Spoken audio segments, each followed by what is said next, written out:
Jeunes gens, bonjour. Voici la correction d'un problème relatif à la fonction exponentielle intitulée Ligne de conditionnement d'un sirop contre la toux.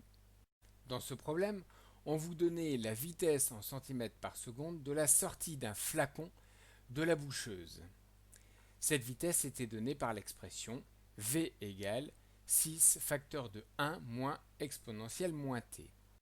On souhaite que la vitesse d'un flacon à la sortie de la boucheuse ne dépasse pas 5 cm par seconde. Alors on va étudier la fonction relative à la vitesse. Cette fonction est définie sur l'intervalle 0,3 par f de t égale 6 facteur de 1 moins exponentielle moins t. Première question, compléter le tableau de valeurs. Alors pour ce faire, je vais utiliser directement la fonction table de ma calculatrice graphique.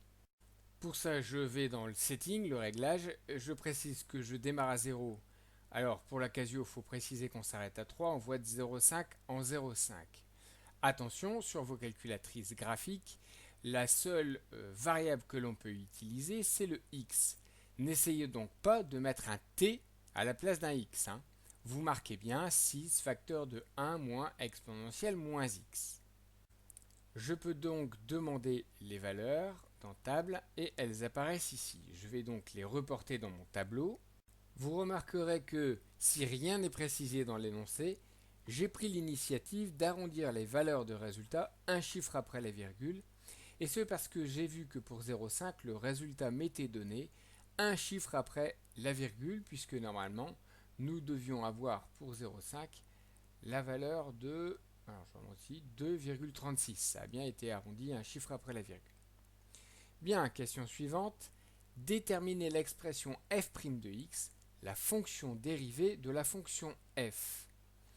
Alors, je vous rappelle, en allant voir la fiche l'essentiel sur la fonction exponentielle, que la dérivée de la fonction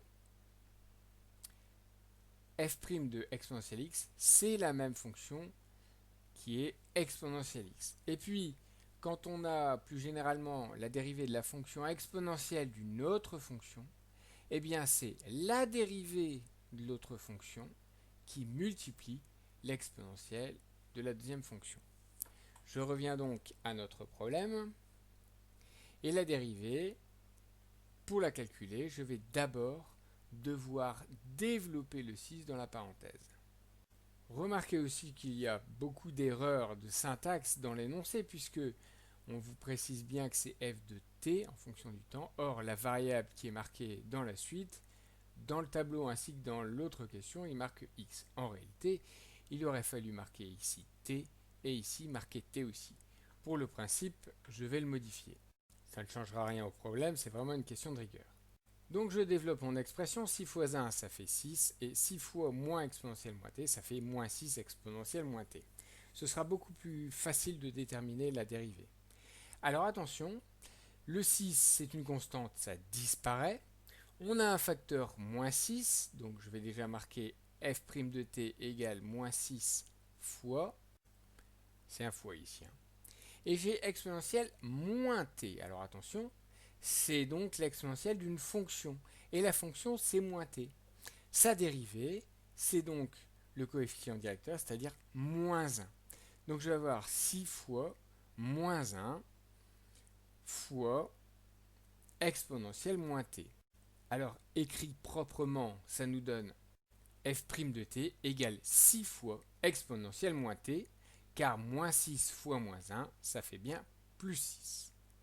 Voici donc la dérivée f' de t de ma fonction f de t. Troisième question, compléter le tableau de variation de la fonction f. Alors pour ça, il nous faut d'abord déterminer le signe de la dérivée f'. Je vais me reporter à la fiche essentielle sur la fonction exponentielle. Vous avez ici la représentation graphique de la fonction qui vous rappelle que les images de la fonction sont toujours positives. Il est reprécisé ici, la fonction exponentielle et croissante est positive. Voilà, c'est toujours positif et ce quel que soit x, même si c'est négatif. L'image sera toujours positive, elle est au-dessus de l'axe. Je reviens au problème. Je vais donc marquer que La fonction exponentielle est toujours positive, quelle que soit la valeur de la variable.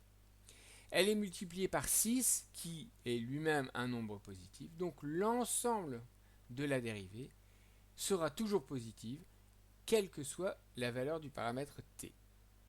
J'ai donc marqué la fonction exponentielle est une fonction positive sur tout son intervalle, donc exponentielle moins t est toujours positif. Si c'est un nombre positif, donc exponentielle moins 6 exponentielle moins t est toujours positif sur tout l'intervalle. Voilà. Comme la dérivée est positive, la fonction est donc croissante. On symbolise la croissance par une flèche qui monte. Alors j'en ai profité pour modifier ici, c'est pas des x, mais bien des t. Alors on va aller regarder dans notre tableau pour compléter ici la valeur pour 0 et la valeur pour 3. Pour 0 on trouvait 0 et pour 3 on trouvait 5,7. Ces valeurs confirment bien la variation croissante de la fonction. Alors, étape suivante, tracer sur la calculatrice la représentation graphique de la fonction f. Je vais donc prendre ma calculatrice. Pour le réglage de la fenêtre, c'est facile, puisque pour les t, ça va de 0 à 3, donc les x min et x max. Et puis pour les y min, y max, on voit que ça démarre à 0, ça va jusqu'à 5,7. Bon, éventuellement, vous auriez mis une petite marge à 6, c'était pareil. Je peux donc tracer ma représentation graphique, et voilà. Passons maintenant à la question 5. La durée maximale acceptable est notée D. Déterminer graphiquement une évaluation de D afin d'optimiser la chaîne de production. Alors pour ça, on se réfère au départ de l'énoncé, puisqu'on souhaite que la vitesse à la sortie de la boucheuse ne dépasse pas 5 cm par seconde. Il faut donc que le résultat de notre fonction ne dépasse pas 5. C'est déjà la condition qu'on va noter ici. Et pour résoudre graphiquement cette question, eh bien, je vais tracer sur ma calculatrice la droite y égale 5 et je vais en déterminer le point d'intersection avec la courbe. Je rajoute donc en y de la droite y égale 5, je trace et la voilà.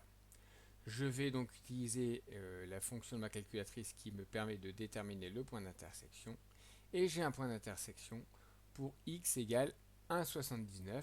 Donc si on arrondit à un chiffre après la virgule, 1,8. Conclusion, on évalue D à 1,8 secondes. Alors, retrouver cette valeur par le calcul, donc pour ça il faut résoudre l'équation. On veut f de t égale 5, je remplace f de t par son expression. 6 facteur de 1 moins exponentielle moins t égale 5. Alors pour ça, on va commencer par isoler la partie exponentielle, on va passer tout le reste de l'autre côté. On va commencer par le 6 qui est facteur de toute l'expression entre parenthèses. Le 6 étant multiplié, il va donc passer en divisé.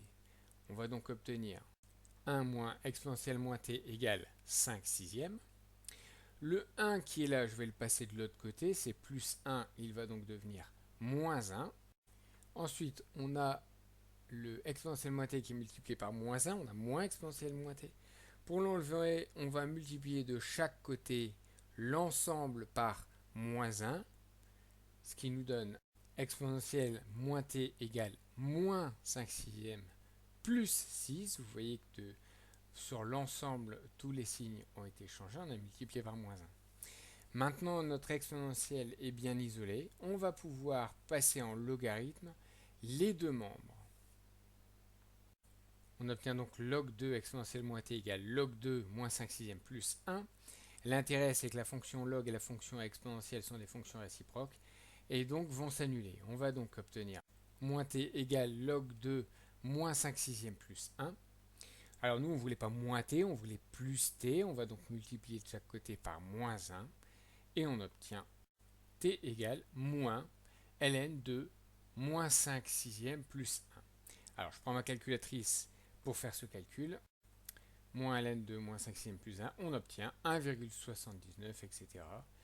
On obtient bien le même résultat que par le graphique, arrondi à un chiffre après la virgule, ça fait 1,8. On retrouve donc bien le même résultat que par la méthode graphique. Voilà, le problème est terminé. Vous voyez qu'il n'était pas très compliqué. Il était relativement classique, hein. Bon courage pour la suite.